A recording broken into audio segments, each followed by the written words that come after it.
اعوذ باللہ من الشیطان الرجیم بسم اللہ الرحمن الرحیم۔ ہر قسم کی حمد و ثنا، بزرگی، کبریائی، تمجید، تحمید، تقدیس، تکبیر، تحلیل اللہ رب العالمین کے لیے ہے۔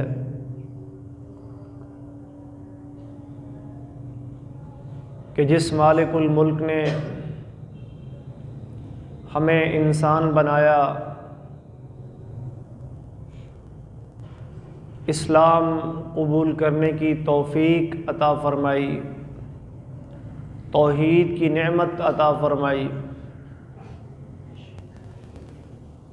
انگنت لاتعداد بے شمار درود و سلام سید الاولین والآخرین، امام الانبیاء والمرسلین، جناب محمد الرسول اللہ صلی اللہ علیہ وآلہ وسلم کی ذات بابرکات کے لیے، جن کے سر پہ اللہ تبارک و تعالی نے ختم نبوت کا تاج رکھا، قرآن کریم جیسی عظیم کتاب ان پر نازل فرمائی، اور قرآن کے نزول کے لیے جس مہینے کا انتخاب فرمایا اس کا تذکرہ فرماتے ہوئے اللہ تبارک و تعالی ارشاد فرماتے ہیں، شہر رمضان، رمضان کا مہینہ، کیا خصوصیت ہے اس کی؟ انزل فیہ القرآن، سب سے بڑی خصوصیت جو اللہ تبارک و تعالی اس مہینے کی بیان فرما رہے ہیں کہ اللہ نے اس میں قرآن نازل کیا ہے۔ نہ صرف یہ کہ قرآن کریم، بلکہ رسول اللہ صلی اللہ علیہ وسلم فرماتے ہیں جتنی بھی آسمانی کتابیں آئی ہیں، موسیٰ علیہ السلام پر تورات اتری، داؤد علیہ السلام پہ زبور نازل ہوئی، عیسیٰ علیہ السلام پہ انجیل کا نزول ہوا، یہ سب کتابیں اللہ تبارک و تعالی نے، ایک حدیث میں آتا ہے کہ اسی مہینے میں نازل فرمائی ہیں۔ ابراہیم اور موسیٰ کو جو صحیفے عطا فرمائے گئے تھے وہ بھی اسی مہینے میں نازل ہوئے تھے، اور یہ مہینہ اللہ تبارک و تعالی ہمیں ہر سال عطا فرماتے ہیں۔ ویسے تو سارے ہی اللہ کے مہینے، اللہ کے دن، اللہ کے بنائے ہوئے سال، ان عدت الشہور عند اللہ 12 شہرا فی کتاب اللہ یوم خلق السماوات والارض منها 4 حرم، یہ جب سے کائنات بنی ہے، یہ شب و روز کا سلسلہ شروع ہوا ہے، دن کا آنا، رات کا جانا، چاند کا پہلے نکلنا، پھر بڑھنا، پھر چھوٹا ہو جانا، اور پھر بالکل غروب ہو کے دوبارہ نئے سرے سے نکلنا، سورج کا اپنی آب و تاب اور چمک دینا، رات کے وقت آسمان پہ ستاروں کا جگمگانا، یہ نظام قدرت شروع سے ایسے چلا آ رہا ہے، اور جب تک یہ دنیا رہے گی یہ نظام چلے گا۔ اب اللہ کی مرضی ہے، اللہ کس مہینے کو، کس سال کو، کس دن کو اور کس وقت کو افضل بنا دے،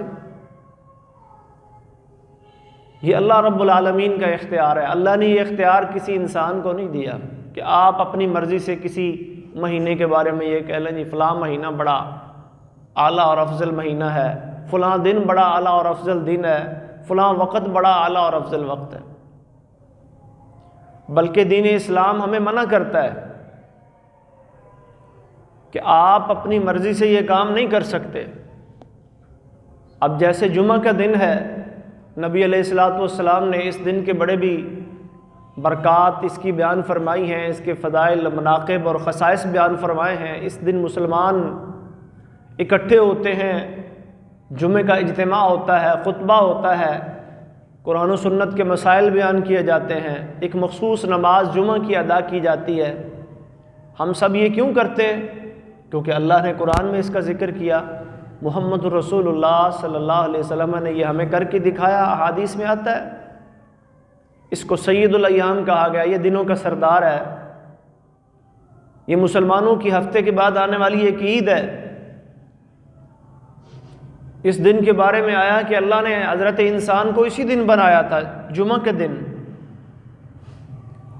اور حضرت آدم علیہ السلام کی وفات بھی اسی دن ہوئی، ان کی توبہ بھی اسی دن قبول ہوئی۔ اس میں اللہ نے قبولیت کی، دعاؤں کی قبولیت کی خاص گھڑیاں بھی رکھی ہیں۔ مسلمان اس دن میں غسل کرتے ہیں، صاف ستھرا اچھا لباس پہنتے ہیں، اپنی صفائی طہارت نظافت کا اہتمام کرتے ہیں، اللہ کے گھروں میں حاضری دینے کے لیے پہنچتے ہیں۔ یہ ایک بڑا بابرکت دین ہے۔ صحیح مسلم میں حدیث آتی ہے، نبی صلی اللہ علیہ وسلم نے فرمایا کہ لا تخصوا لیلۃ الجمعۃ للقیام من بین اللیالی، یعنی جمعے کی اتنی برکتیں اور اتنی سعادتیں ہونے کے باوجود یہ اختیار تمہیں نہیں ہے کہ تم جمعے کی رات کو کسی عبادت کے لیے خاص کر لو اپنی مرضی سے۔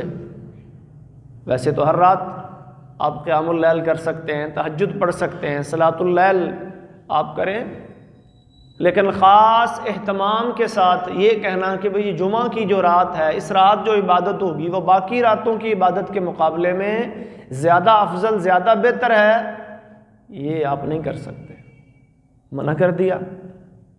اسی طرح فرمایا کہ لا تخصوا یوم الجمعہ للصیام من بین الایام، کہ باقی دنوں کے اب نفلی روزہ کسی بھی وقت رکھا جا سکتا ہے، لیکن خاص اس نیت سے روزہ رکھنا کہ جمعہ کے دن رکھیں گے تو شاید زیادہ ثواب ملے گا، نبی علیہ الصلوۃ والسلام نے منع کر دیا۔ نہیں بھائی، یہ ثواب کا اضافہ، اس کی کمی، یہ میرا کام ہے، تمہارا کام نہیں ہے۔ تو اللہ نے جو رمضان کو برکتیں، سعادتیں عطا فرمائی ہیں، یہ اللہ تبارک و تعالیٰ کی طرف سے ملی ہے۔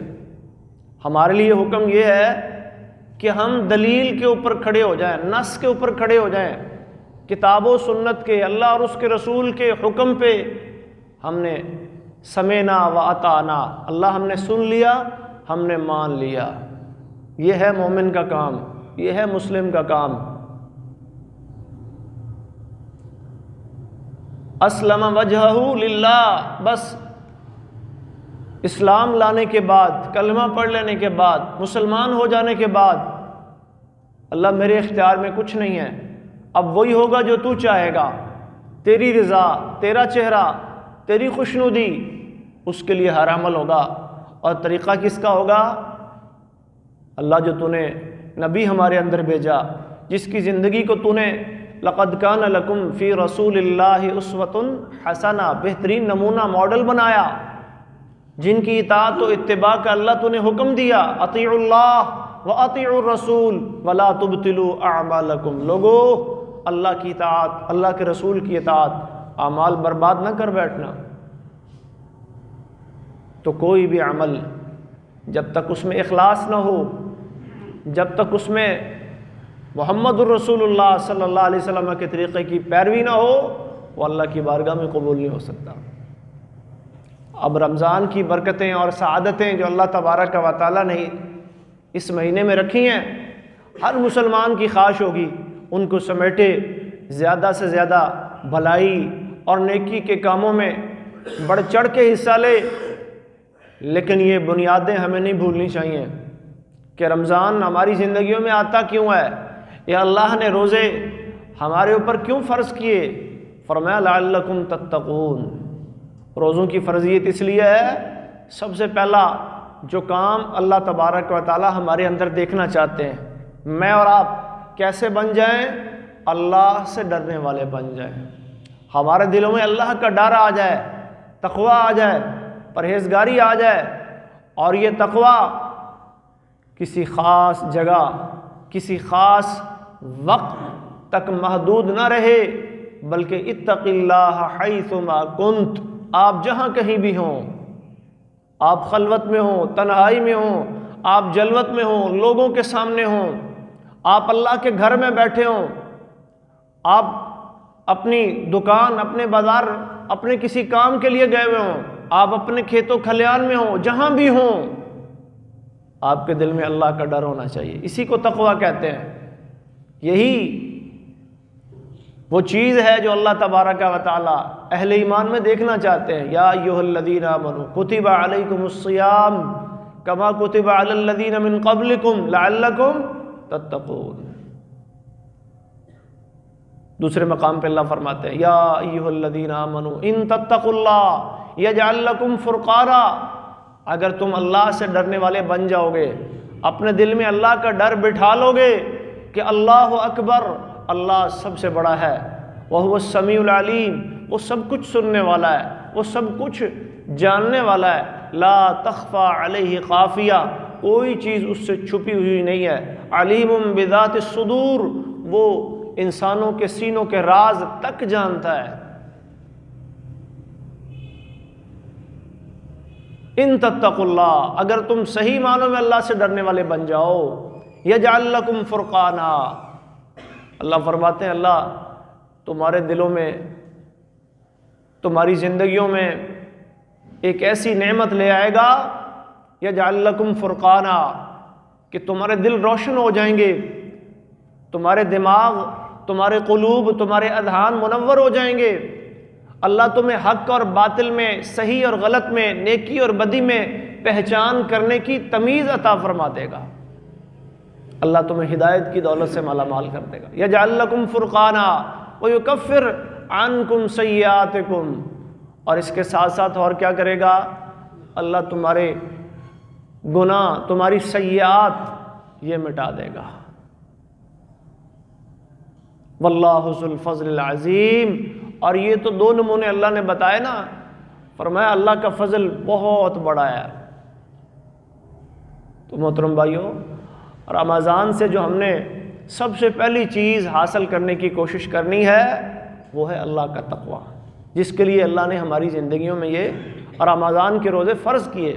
کتب علیکم الصیام کما کتب علی الذین من قبلکم لعلکم تتقون، لوگوں متقی بن جاؤ، اللہ سے ڈرنے والے بن جاؤ، اور یہ اللہ کا ڈر ہر وقت انسان کے دل میں رہے۔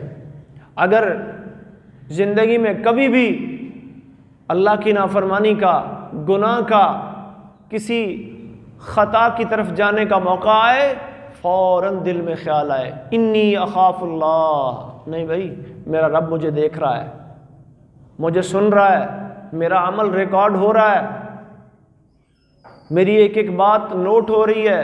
ما یلفظ من قول الا لدیہ رقیب عتید، میں کسی کی غیبت کرنے لگوں، میں جھوٹ بولنے لگوں، میں گالی زبان سے نکالنے لگوں، فوراً میرے دل میں اللہ کا ڈر آئے، میرے تو الفاظ ریکارڈ ہو رہے ہیں، میرے تو کرامن کاتبین بیٹھے ایک ایک لفظ کو لکھ رہے ہیں۔ ما یلفظ من قول الا لدیہ رقیب عتید، میرے رب نے تو قرآن میں یہ فرما دیا کہ میرا ایک ایک لفظ نوٹ ہو رہا ہے، میرا ایک ایک اٹھنے والا قدم اس کی ویڈیو بن رہی ہے، مووی بن رہی ہے، اور وہ ایک دن آئے گا، میرے سامنے آئے گا، یوم تبلی السرائر، جس دن راز جانچے جائیں گے۔ فَمَن يَعْمَلْ مِثْقَالَ ذَرَّةٍ خَيْرًا يَرَهُ، پھر جس نے ذرہ برابر بھلائی کی ہوگی اس کو بھی دیکھ لے گا، وَمَن يَعْمَلْ مِثْقَالَ ذَرَّةٍ شَرًّا يَرَهُ۔ یہ ہے تقویٰ جو ہم نے کوشش کرنی ہے کہ ہماری زندگیوں میں آ جائے، اور ہماری ساری زندگی ایسی بن جائے، اتقوا اللہ حق تقاتہ ولا تموتن الا وانتم مسلمون، کہ اللہ کی اطاعت والی، فرما برداری والی، گناہوں سے بچی ہوئی، خطاؤں سے محفوظ۔ اور یہ زندگی ایسی کب بنتی ہے؟ جب انسان کو یہ احساس ہو جائے کہ بھئی میں نے ایک دن مرنا ہے، میں نے اللہ کے سامنے پیش ہونا ہے، میں نے زندگی کے ان چھوٹے بڑے جتنے بھی معاملات ہیں ان کا حساب دینا ہے، اور رات کو سونے سے پہلے ہر انسان اپنا یہ محاسبہ کر کے سوئے۔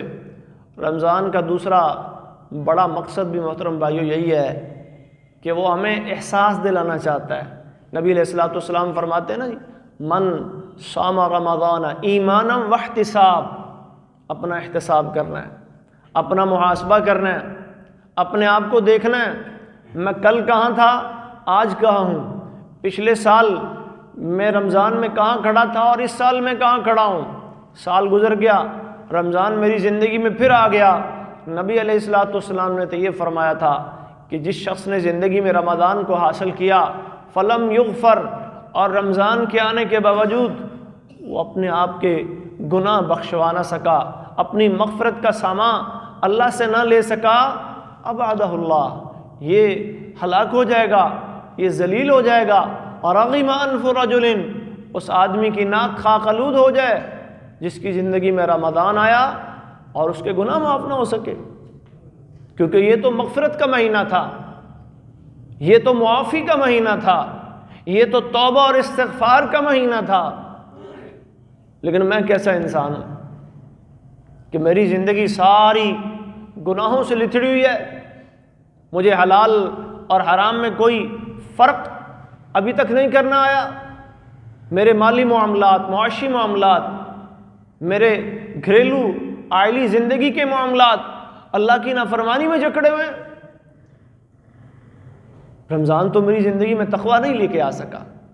تو دوسرا بڑا پیغام رمضان کا کیا ہے کہ میں نے اس رمضان میں اپنے آپ کو بدلنا ہے۔ رمضان اس طرح میں نے گزارنے کی کوشش کرنی ہے کہ اللہ میرے اندر یہ تبدیلی پیدا کرے کہ میں اپنا محاسبہ کر سکوں، اپنا جائزہ لے سکوں کہ رمضان مجھے جو دینے کے لیے آتا ہے ہر سال، کیا میں رمضان سے کچھ لے بھی پاتا ہوں، یا بس وہ ایک فارمیلٹی کی طرح رمضان شروع ہو جاتا ہے، سحری کھائی، افطاری کی، روٹین کی طرح دکان پہ گئے، بازار میں گئے، گھر کے کام کاج کیے، اور پھر روٹین کی طرح رمضان گزر گیا اور میری زندگی اسی ڈگر پہ چل رہی ہے، ویسے کی ویسے چل رہی ہے، میں ٹس سے مس نہیں ہوا، میرے دل میں اللہ کا ڈر نہیں آیا، میرے دل میں آخرت کی تیاری کی فکر اور سوچ پیدا نہیں ہوئی، مجھے مرنے سے کبھی ڈر نہیں لگا، مجھے مٹی کے نیچے قبر کی وحشت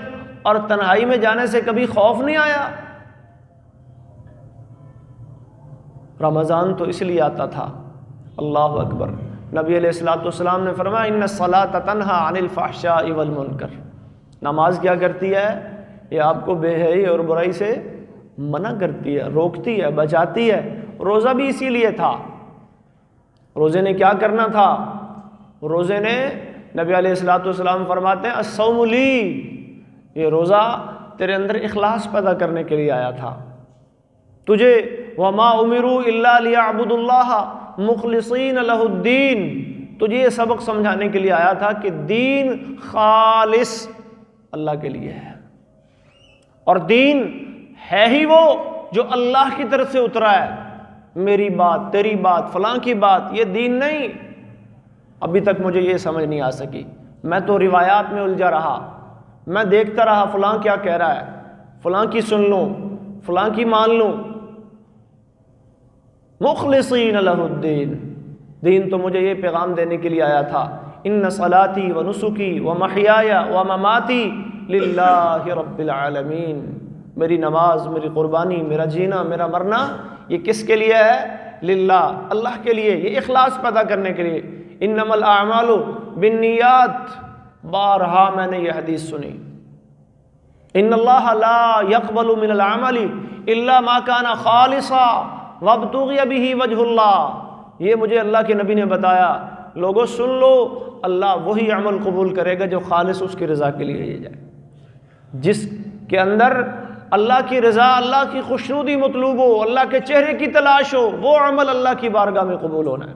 ان اللہ لا ينظر الى صورکم واجسادکم ولکن ينظر الى قلوبکم واعمالکم، صحیح مسلم کی حدیث ہے، نبی علیہ الصلوۃ والسلام فرماتے ہیں اللہ نے تمہاری شکلیں نہیں دیکھنی، تمہارے رنگ نہیں دیکھنے، تمہارا قد و قامت، تمہارا دنیاوی سٹیٹس، یہ اللہ کے ہاں کوئی حیثیت نہیں رکھتا، یہ چیزیں اللہ نے نہیں دیکھنی، یہ کس قوم کا ہے، یہ کس قبیلے کا ہے، یہ کس برادری کا ہے، اس کے پاس روپے پیسہ کتنا ہے، دولت کتنی ہے، یہ چیزیں اللہ کے ہاں کوئی حیثیت نہیں رکھتی، یہ تو ہم محتاجوں کی ضرورت ہے، اللہ کو بھلا اس سے کیا؟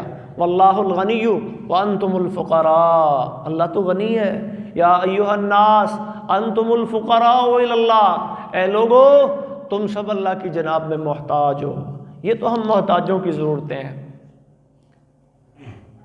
اللہ کو ہماری عبادتوں کی بھی ضرورت نہیں ہے، یہ بھی ہمارے اپنے ہی فائدے کے لیے ہیں۔ ہاں اللہ پھر قدر کرتا ہے، لن یترکم اعمالکم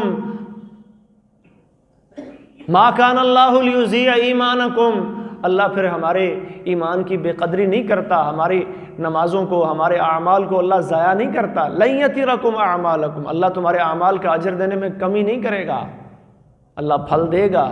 ہل جزاء الاحسان الا الاحسان، اللہ فرماتے ہیں بھلا یہ بھی ہو سکتا ہے نیکی کا بدلہ نیکی نہ ہو، بھلائی کا بدلہ بھلائی نہ ہو، یہ میرا وعدہ ہے۔ وعد اللہ الذین آمنوا منکم وعملوا الصالحات، یہ اللہ نے وعدہ کیا ہے ایمان والوں سے، اللہ نے وعدہ کیا ہے عمل صالح کرنے والوں سے۔ من عمل صالحا منکم من ذکر او انثی وہو مؤمن، یہ وعدے اللہ نے دنیا کی زندگی میں بھی کیے ہیں کہ جو کوئی بھی نیک عمل کرے گا، ایمان لائے گا، مرد ہو عورت ہو، فَلَنُحْيِيَنَّهُ حَيَاةً طَيِّبَةً، ہم زندگی بھی خوبصورت اور خوشگوار عطا فرمائیں گے، وَلَنَجْزِيَنَّهُمْ أَجْرَهُمْ بِأَحْسَنِ الَّذِي، اور آخرت کے اندر پھر اجر و ثواب کے خزانے بھی عطا فرمائیں گے۔ یہ اللہ کے وعدے ہیں۔ اللہ غنی ہے، ہم کون ہیں؟ ہم محتاج ہیں، ہم اس دنیا میں آنے کے لیے اللہ کے محتاج ہیں، اللہ نہ چاہتا ہم دنیا میں آ نہیں سکتے تھے۔ اللہ خلقکم من تراب، کہاں سے بنایا اللہ نے؟ مٹی سے بنایا۔ من نطفہ، پانی کے قطرے سے بنایا۔ من علقہ، جمے ہوئے خون سے بنایا۔ من مضغہ، بوٹی بنا دی۔ عظام، ہڈیاں بنا دی۔ فکسونا العظام لحما، پھر ان ہڈیوں پہ گوشت چڑھا دیا، پھر روح ڈال دی۔ پھر جب دنیا میں آئے، واللہ اخرجکم من بطون امہاتکم لا تعلمون شیئا، تم کچھ نہیں جانتے تھے۔ جعل لکم السمع، اللہ نے سننے کے لیے کان بنا دیے۔ ابصار، اللہ نے دیکھنے کے لیے آنکھیں بنا دی۔ اللہ نے پکڑنے کے لیے ہاتھ، چلنے کے لیے پاؤں بنا دیے۔ لا تعلمون شیئا، تمہارے پاس کوئی علم نہیں تھا۔ علمکم ما لم تکونوا تعلمون، یہ علمہ البیان، بولنا کس نے سکھا دیا؟ اللہ نے سکھا دیا۔ ہم تو قدم قدم پہ، ایک ایک سانس کے لیے اللہ کے محتاج ہیں۔ ہم اپنی صحت پہ، اپنی جوانی پہ، اپنے مال و دولت پہ، اپنے سٹیٹس اور اپنے عہدے پہ فخر کرتے ہیں۔ اللہ اکبر، اللہ کے نبی فرماتے ہیں اس کا کوئی بھروسہ نہیں۔ اے انسان اغتنم خمسا قبل، یہ جو 5 چیزیں جن پہ تو آج بڑا تکیہ کیے پھرتا ہے نا جی، میرا مال، مالی مالی ہے، کیا ہے تیرا مال؟ لبس فابلا، پہن کے پرانا کر دے گا، کھا کے ختم کر دے گا۔ فجعلہ غثاء، کوڑا کرکٹ بن کے نکل جائے گا، یہ تیرا مال؟ ذرا دیکھ، دنیا میں آیا تھا تو کیا لے کے آیا تھا، اور دیکھ یہ جا رہا ہے انسان، یہ پڑا تیرے سامنے چارپائی پہ، یہ تو اپنے ہاتھوں سے گڑا کھود کے اس کو سفید کپڑے بنا کے جس میں جیب بھی نہیں ہوتی رکھ کے آیا ہے۔ یہ دیکھ تیری ماں جا رہی ہے، یہ تیرا والد جا رہا ہے، یہ تیرا بھائی، یہ تیرے بہن، یہ تیرے عزیز و اقارب، یہ سب جا رہے ہیں، خالی ہاتھ جا رہے ہیں، تو کیا لے جائے گا؟ کچھ ہی نہیں لے کے جائے گا۔ للہ ما فی السماوات، یہ جو کچھ بھی ہے کس کا ہے؟ یہ مال کے کائنات کی ملکیت ہے، یہ اسی کی ملکیت رہ جائے گا۔ یہ چیز آج تیری، یہ کل اس کی، پرسوں اس کی، ترسوں اس کی۔ کیوں اپنے آپ کو سرکشی میں ڈالتا ہے؟ کیوں اپنی آخرت سے غافل ہو کر اپنے لیے ابدی خسارہ جو ہے وہ ڈھونڈ رہا ہے، اپنی خطارے کا شکار اپنے آپ کو کر رہا ہے؟ آجا پلٹا۔ نبی علیہ الصلوۃ والسلام جب رمضان کا مہینہ شروع ہوتا، صحابہ کرام کو مہینہ شروع ہونے سے پہلے کیا فرماتے؟ مسند احمد رسول النسائی کی روایت ہے، فرمایا لوگو اتاکم رمضان، پتہ ہے بھلا کون آ رہا ہے؟ رمضان آ رہا ہے، شہر مبارک، برکتوں والا مہینہ آ رہا ہے۔ اور اس مہینے کی آمد سے پہلے ینادی مناد، اللہ کے نبی فرماتے ہیں ایک اعلان کرنے والا اللہ رب العالمین کی طرف سے اعلان کرتا ہے، یا باغی الخیر اقبل، اے خیر کو چاہنے والے، اے خیر کے متلاشی آجا، تیرے لیے اللہ نے خیر کے دروازے کھول دیے، جنت کے دروازے کھل رہے ہیں، جہنم کے دروازے بند ہو رہے ہیں، اور شر کے نمائندے بڑے بڑے سرکش شیاطین سفدت سلسلت، انہیں جکڑا جا رہا ہے، انہیں زنجیریں پہنائی جا رہی ہیں، اس مہینے میں اے خیر کے طلبگار تجھے کھلی چھٹی دی جائے گی، کھلا موقع دیا جائے گا، جتنی خیر تو کر سکتا ہے، فاستبقوا سارعوا فروا، آؤ آگے بڑھو، یہ میدان خالی ہے۔ جیسے صحابہ کرام رضی اللہ عنہم اجمعین مقابلہ لگایا کرتے تھے، خیر کے، نیکی کے، بھلائی کے کاموں میں ایک دوسرے سے آگے بڑھنے کی کوشش کیا کرتے تھے، اور ایسے ایسے اعمال اللہ کے نبی سے پوچھا کرتے تھے، جی مجھے بتائیں کوئی عمل ہے۔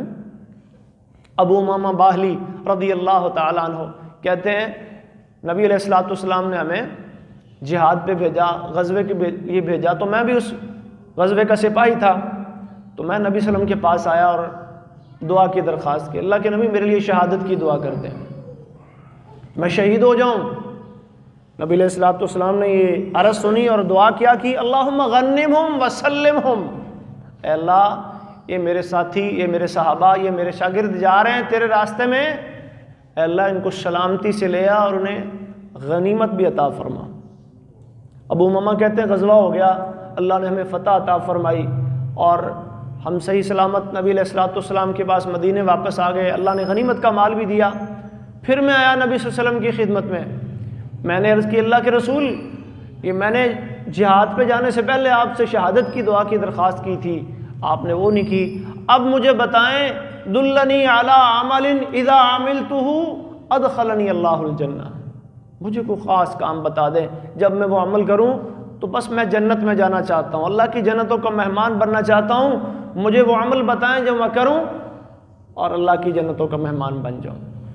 تو نبی علیہ الصلوۃ والسلام فرمانے لگے علیک بالصوم، اے ابو ماما تو روزہ رکھا کر، فإنہ لا عدل لہ، یہ وہ عظیم عمل ہے، اس کے بارے میں اللہ فرماتے ہیں نا الصوم لی وانا اجزی بہ، یہ صرف میرے لیے ہے، بدلہ بھی میں نے دینا ہے۔ نبی علیہ الصلوۃ والسلام فرما رہے لا عدل لہ، اس کے بدلے کا کوئی اور عمل مجھے دین کے اعمال میں نظر نہیں آتا۔ علیک بالصوم، روزہ رکھا کر نفلی۔ تو یہ نفلی روزے کی بات ہو رہی ہے۔ نبی علیہ الصلوۃ والسلام نے ارشاد فرمایا جہاں تک فرائض کا تعلق ہے وہ اجر اور ثواب اللہ نے بتایا ہی نہیں ہے، نفلی کا بتایا، اور کیسے بتایا؟ من صام یوما فی سبیل اللہ، جس نے ایک دن کا روزہ اللہ کے راستے میں رکھا، بعد اللہ وجہہ عن النار 70 خریفا، اللہ تبارک و تعالیٰ اس کے چہرے سے جہنم کی آگ کو 70 سال کی مسافت پہ دور کر دیتے ہیں۔ اور یہ روایت کے الفاظ ہیں جعل اللہ بینہ و بین النار خندقا، اللہ اس کے اور جہنم کے درمیان ایک بڑی گہری کھائی خندق کھود دیتے ہیں، کما بین السماء والارض، اور وہ خندق کتنی بڑی ہوتی ہے، وہ کھائی کتنی بڑی ہوتی ہے جتنا آسمان اور زمین کے درمیان فاصلہ۔ ایک حدیث میں 500 سال کی مسافت کا ذکر آتا ہے کہ 500 سال جہنم ایک روزہ رکھنے کی وجہ سے، نفلی روزہ رکھنے کی وجہ سے بندے سے دور ہو جاتی ہے۔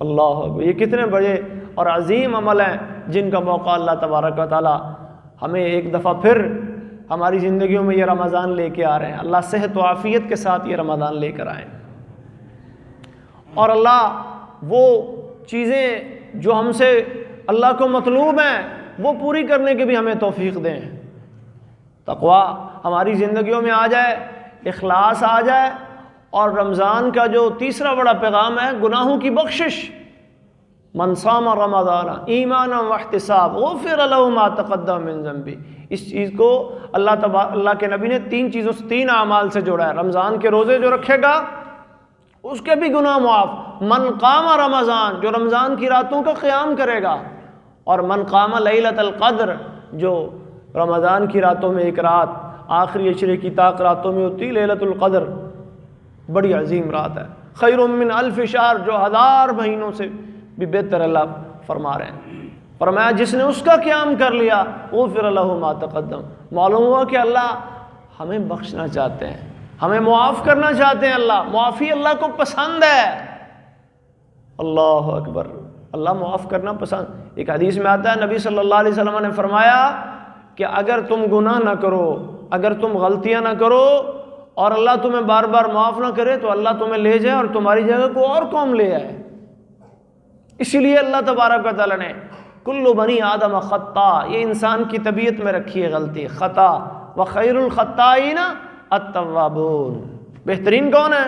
جو پلٹتے ہیں اللہ کی طرف، جو اواب بنتے ہیں، رجوع کرنے والے، جو منیب بنتے ہیں، اللہ کی طرف انابت کرنے والے۔ وَأَنِيبُوا إِلَىٰ رَبِّكُمْ، اللہ فرما رہے ہیں آؤ لوگو، پلٹو، لوٹو، توبوا إِلَى اللَّهِ تَوْبَةً نَصُوحًا، سچی توبہ کرو۔ یہ رمضان کا مہینہ توبہ کا مہینہ ہے، سچی توبہ کا مہینہ۔ سچی توبہ کیسے ہوتی ہے؟ یہ نہیں کہ اللہ مجھے معاف کر دے، نافرمانی والے کام بھی کیے جانا، گناہ والے کام بھی نہ چھوڑنا، اور زبانیں سے کہتے جانا اللہ معاف کر دے۔ سچی توبہ کی بھی کچھ شرطیں ہیں۔ سچی توبہ ہوتی ہے بندہ سب سے پہلے وہ گناہ جس سے اللہ سے معافی مانگ رہا ہے اس کو ترک کرے، اپنے گناہ پر، اپنی خطا پر ندامت اور شرمندگی دل میں پیدا کرے۔ فرمایا الندم توبہ، یہ شرمندگی کا جو احساس ہے یہ بھی توبہ کی ایک صورت ہے۔ آدم علیہ السلام سے اماں حوا سے غلطی ہو گئی نا، تو سب سے پہلے اللہ کے سامنے گر گڑائے، اللہ سے سیکھا اللہ تجھ سے توبہ کیسے مانگیں۔ تلقى آدم من ربہ کلمات، آدم نے اپنے رب سے کچھ باتیں سیکھ لی۔ فتاب علیہ، اللہ مجھے تو معافی بھی نہیں مانگنی آتی، تو بتا میں نے معافی کیسے مانگنی ہے، اللہ نے سکھائے پھر۔ اور کیا کہا؟ ربنا ظلمنا انفسنا وان لم تغفر لنا وترحمنا لنکونن من الخاسرین، اللہ میں ظالم، مجھ سے غلطی ہوئی، مجھ سے خطا ہوئی، مجھ سے تیری نافرمانی ہوئی، لیکن امید میری یہی ہے، عقیدہ میرا یہی ہے، توکل اور اعتماد میرا تیرے اوپر ہی ہے، ان لم تغفر لنا، کہ تیرے سوا کوئی نہیں بخش سکتا، اگر تو نے نہ بخشا، تو نے رحم نہ کیا، لنکونن من الخاسرین، میں جتنا مرضی زور لگا لوں، پوری کائنات میرے ساتھ مل جائے، مجھے خسارے سے کوئی بچا نہیں سکتا۔ آدم علیہ السلام نے جب ان کلمات کے ذریعے اللہ سے معافی مانگی، توبہ مانگی، تاب علیہ، اللہ نے توبہ قبول کر لی۔ کوئی لمبے چوڑے جو ہے وہ اللہ تبارک و تعالیٰ نے یہ نہیں کہا بھی پہلے اتنے سال یہ کر، پھر اتنے سال یہ کر، پھر اتنے سال یہ کر، بس سچے دل سے اللہ کے سامنے آ جا۔ اے انسان تیرے لیے بھی یہی اللہ تبارک و تعالیٰ نے طریقہ بتایا کہ اگر تیری زندگی میں ایسے کچھ گناہ ہیں، ایسی کچھ اللہ کی نافرمانیاں ہیں، ایسی کچھ غلطیاں ہیں جو تو سمجھتا ہے کہ نہیں نہیں میں تو بڑا جو ہے نا وہ، جیسے آج کل ہر انسان میں بڑا گنہگار انسان ہوں جی، میں بڑا جو ہے نا وہ سیکار بندہ ہوں، بس مجھے تو اللہ جو ہے وہ توفیق ہی نہیں دے۔ اللہ ہر انسان کو توفیق دیتا ہے، اللہ تجھے بھی دے سکتا ہے، تھوڑا سا اپنے آپ کو بدلنے کا ارادہ کر، پلٹ کے آ اللہ کی طرف۔ ایک حدیث میں آتا ہے نبی صلی اللہ علیہ وسلم اللہ تعالیٰ سے روایت کرتے ہیں، حدیث قدسی ہے کہ میرا بندہ جب میری طرف آتا ہے اور وہ ایک قدم بڑھاتا ہے، وہ چل کے آتا ہے، میں دوڑ کے اس کی طرف آتا ہوں، وہ ایک بالش آتا ہے، میں ایک ہاتھ آتا ہوں، وہ تھوڑا سا اور میری طرف پلٹتا ہے، میں اور زیادہ اس کی طرف آتا ہوں۔ اللہ کی توجہ، اللہ کی انابت، اللہ کا اپنے بندوں کے احوال سے باخبر ہونا، اللہ اکبر۔ اچھا پھر بندہ ساری زندگی اسی کیفیت میں گزار کر جب اللہ کے سامنے آتا ہے نا، تو حدیث کے الفاظ ہیں، پھر اللہ بندے کو معاف کرتے ہوئے کیا کہتے ہیں؟ اچھا اب تجھے احساس ہو گیا کہ میرا ایک رب بھی ہے جو گناہ بخشنے والا ہے، جا پھر تیرے گناہ تو بہت زیادہ ہیں، بلغت ذنوبک عنان السماء، اتنے کہ آسمان کی بلندیوں کو چھو رہے، ڈھیر لگے پڑے ہیں گناہوں کے، غفرتک ولا ابالی، جا میں نے تجھے معاف کر دیا اور مجھے معاف کرنے میں کوئی پرواہ نہیں ہے۔ تیری زندگی کی اگرچہ کچھ سانسیں ہی کیوں نہ باقی ہوں، ان اللہ یقبل توبۃ العبد ما لم یغرغر، اللہ کے نبی فرماتے ہیں ہاں یہ ہے کہ سانس اٹکنا نہ شروع ہو جائے، غرغرے میں نہ آ جائے، اس سے پہلے بھی اگر اے بندے تجھے احساس ہو گیا نا کہ میرا ایک رب ہے، میرا ایک رب ہے، میرا مالک ہے، میرا خالق ہے جو بخش سکتا ہے، اور تو بخشوانے کے لیے میرے سامنے آ گیا، میں نے بخش دینا ہے، آ تو صحیح۔ تو اس رمضان میں ہم نے ایک کام یہ بھی کرنا ہے کہ اللہ کی طرف پلٹنا ہے، رجوع الی اللہ، اور اللہ کی طرف پلٹنے کے لیے ہمارے پاس سب سے بڑی چیز ہے وہ اللہ کی کتاب ہے، شہر رمضان الذی انزل فیہ القرآن، ہم نے رجوع الی القرآن کرنا ہے، ہم نے اللہ کی کتاب اس کی تلاوت اور اس کو سمجھنے کی کوشش کرنی ہے. اور ہم یہ پلاننگ جیسے بناتے ہیں نا جی، اس رمضان میں نے ایک قرآن کریم ختم کرنا ہے انشاءاللہ، تو اس کے ساتھ ساتھ اپنی یہ نیت بھی بنائیں، یہ پلان بھی کریں کہ ہم نے اس رمضان انشاءاللہ قرآن کریم کو سمجھنا ہے، جتنی اللہ تبارک و تعالیٰ توفیق دے دے، تدبر کرنا ہے، اس پہ تفکر کرنا ہے، اور میں نے دیکھنا ہے کہ کیا میری زندگی قرآن کے مطابق گزر رہی ہے، میری زندگی میں قرآن کے کسی، رسول اللہ کے کسی فرمان کی مخالفت تو نہیں ہو رہی. یہی تو تقویٰ ہے، اسی لیے تو رمضان آیا لعلکم تتقون. یہ فرقان بن کے آیا میری زندگی میں، اس کو میں ایک معیار بنا لوں، کسوٹی بنا لوں، کتاب اللہ اور سنت رسول کو کسوٹی بنا کر اپنی زندگی گزاروں، معیار بنا کر اپنی زندگی گزاروں کہ یہ فرقان ہے. انزل فیہ القرآن ھدی للناس وبینات من الہدی والفرقان، اس میں ہدایت کے دلائل بھی ملیں گے، یہ حق اور باطل میں فرق کرنا بھی آپ کو سکھا دے گا. حق کیا ہے، باطل کیا ہے، حق اور باطل کی پہچان کرنا چاہتے ہو اور رب کے قرآن کو تھام لو. وَاعْتَصِمُوا بِحَبْلِ اللَّهِ جَمِيعًا، یہ اللہ کی رسی ہے، سب مل کر اسے مضبوطی سے تھام لو. اور رمضان کے اندر ہم نے جو نیکیاں کرنی ہیں، کچھ نیکیاں اپنے لیے کرنی ہیں، کچھ نیکیاں میں نے اپنی ذات کے لیے کرنی ہے کہ اللہ تبارک و تعالیٰ مجھے میری زندگی کی جو خطائیں اور غلطیاں ہیں وہ معاف فرمائے، اور کچھ ایسے اعمال میں نے کرنے ہیں جس کا مجھے بھی فائدہ ہو اور دوسری انسانیت کو بھی، کیونکہ رمضان شہر الصبر بھی ہے، یہ شہر المواسات بھی ہے، یہ شہر الایثار بھی ہے، یہ ہمدردی، یہ مواسات، یہ اخوت کا مہینہ بھی ہے، یہ بھوکھوں کو کھانا کھلانے، پیاسوں کو پانی پلانے کا مہینہ بھی ہے. اسی لیے نبی علیہ الصلوۃ والسلام کے بارے میں آتا ہے کان اجود من الریح المرسلہ، کہ جب یہ مہینہ شروع ہوتا نبی علیہ الصلوۃ والسلام ویسے ہی اجود الناس تھے، لیکن اس مہینے کے اندر آپ کی سخاوت تیز ہوا سے بھی زیادہ بڑھ جایا کرتی تھی. اجود من الریح المرسلہ، رب العالمین کی طرف سے جبریل آتے، قرآن کا دور ہوتا، یعارضہ القرآن، قرآن جبریل نبی علیہ الصلوۃ والسلام کو سناتے، نبی علیہ الصلوۃ والسلام جبریل کو قرآن سناتے، جبریل سے سنتے، اور پھر کیا ہوتا؟ اجود من الریح المرسلہ، مجاہدہ ہوتا، محنتیں ہوتی، محاسبہ ہوتا، ایمان کی فکر ہوتی، ایمان کی کمزوریوں کو دور کریں، قرآن سے جوڑیں اپنے آپ کو، سنت سے جوڑیں، اور قرآن اور سنت سے جوڑنے کے ساتھ ساتھ اللہ کی مخلوق کے ساتھ جوڑیں. المسلم من سلم المسلمون من لسانه ويده والمهاجر من هجر ما نهى الله عنه. مسلمان کون ہے؟ جس کی زبان اور ہاتھ سے دوسرے مسلمان محفوظ ہے. مہاجر کون ہے؟ جو اللہ نے جن چیزوں سے روکا ہے، منع کیا، اس سے باز آ جائے. میری زبان سے کسی کو تکلیف نہ پہنچے، میرے عمل سے کسی کو تکلیف نہ پہنچے. نبی علیہ الصلوۃ والسلام اور روزے کی حکمت بیان کرتے ہوئے ارشاد فرماتے ہیں لیس الصیام من الاکل والشرب فقط، یہ روزہ صرف یہ نہیں ہے کہ آپ کھانے پینے والی چیزوں سے بچ جائیں، روزہ یہ بھی ہے من الرفث واللغو واللہو، شہوت، فحاشی، بے حیائی، عریانی والے کام، کھیل تماشا، اللہ کی یاد سے غافل کر دینے والے کام، کسی کو ایذا رسانی پہنچانے والے کام، ان کاموں سے بھی آپ نے اپنے آپ کو بچانا ہے. اور جب آپ نے یہ روزہ رکھ لینا ہے، پھر کیا کہنا ہے؟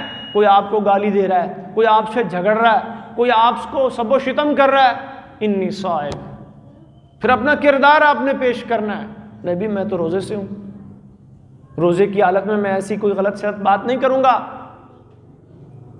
میرے روزے کا اجر کم ہو جائے گا، میرا ثواب کم ہو جائے گا. رمضان اسی لیے محترم بھائیوں ہماری زندگیوں میں اللہ تبارک و تعالیٰ لے کے آتے ہیں، یہ ہمارے اندر تبدیلی پیدا کرے، تقویٰ لے کے آئے، اخلاص لے کے آئے، صبر لے کے آئے، شکر لے کے آئے، اللہ کی نعمتوں کی قدر اور احساس پیدا ہو میرے اندر.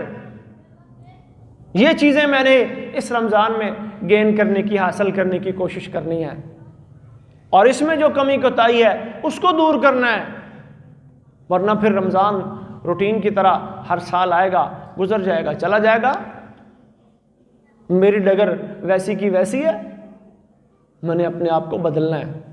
اگر میرے اندر بدلاؤ آ رہا ہے، اگر نبی علیہ الصلوۃ والسلام نے فرمایا رب صائم لیس لہ من صیامہ الا الجوع، بہت سے روزے رکھنے والے آپ کو ایسے ملیں گے جن کو سوائے بھوک کے کچھ نہیں ملے گا، ورب قائم لیس لہ من قیامہ الا السحر، سنن ابن ماجہ کی روایت ہے، بہت سے راتوں کو قیام کرنے والے آپ کو ایسے ملیں گے جو قیام اللیل تو کر جاتے ہیں لیکن اجر و ثواب سے محروم رہ جاتے ہیں۔ نماز کے بارے میں بھی نبی علیہ الصلوۃ والسلام کی حدیث ہے، ایک ہی صف میں، ایک ہی امام کے پیچھے، ایک ہی مسجد کے اندر کھڑے ہیں، آپ نماز پڑھ رہے ہیں لیکن دل کی کیفیت مختلف ہے۔ اپنی دل کی کیفیات اس معیار پہ لے آئیں جس معیار پہ اللہ اور اس کے رسول چاہتے ہیں۔ وہ معیار کیا ہے؟ وہ تقوی کا معیار ہے، وہ اتباع سنت کا معیار ہے، وہ اخلاص کا معیار ہے، وہ اپنے آپ کو بدلنے کا معیار ہے، وہ کچھ کر گزرنے کا معیار ہے۔ اللہ تبارک و تعالی ہمیں ایسا رمضان گزارنے کی توفیق عطا فرمائے، اور اللہ ہماری خامیوں، کمزوریوں، کمیوں کی اصلاح فرمائے۔ ہمارے جو بھائی پچھلے رمضان میں ہمارے ساتھ تھے اور اس رمضان میں نہیں ہیں، اللہ تبارک و تعالی ان کی بھی مغفرت فرمائے، اور اللہ ہمیں صحت و عافیت والی، تندرستی والی، ایمان والی زندگی عطا فرمائے، تاکہ ہم رمضان کے مہینے میں جو ابھی کچھ دنوں بعد ہماری زندگیوں میں آنے والا ہے اپنے اللہ کو راضی کر سکیں، اور باقی جس کا وقت آ رہا ہے وہ جا رہا ہے، ہمیشہ کسی نے بھی نہیں رہنا۔ یہ نہیں کہ مجھے یہ رمضان مل گیا تو بس اب میری باری کوئی نہیں آنی۔ زندگی کا ہر دن ایسے جئیں، زندگی کا ہر دن ایسے جئیں کہ اگلے دن کا انتظار نہ ہو آپ کو کہ بھائی کل کر لیں گے۔ کن فی الدنیا کأنک غریب او عابر السبیل، اس نیت سے جئیں۔ اجنبی اور مسافر جیسے سفر میں اس انتظار میں ہوتا ہے کہ کب میرا سفر ختم ہو، کب میں اپنی منزل پہ پہنچوں۔ یہ زندگی بھی محترم بھائیوں ہمارے لیے ایک سفر ہے، ہم اس سفر سے گزر رہے ہیں، اور منزل انشاءاللہ ہماری اللہ کی جنت ہے۔ اللہ تبارک تعالی ہمیں اپنی جنتوں کا مہمان بنائے۔ وآخر دعوانا ان الحمدللہ رب العالمین۔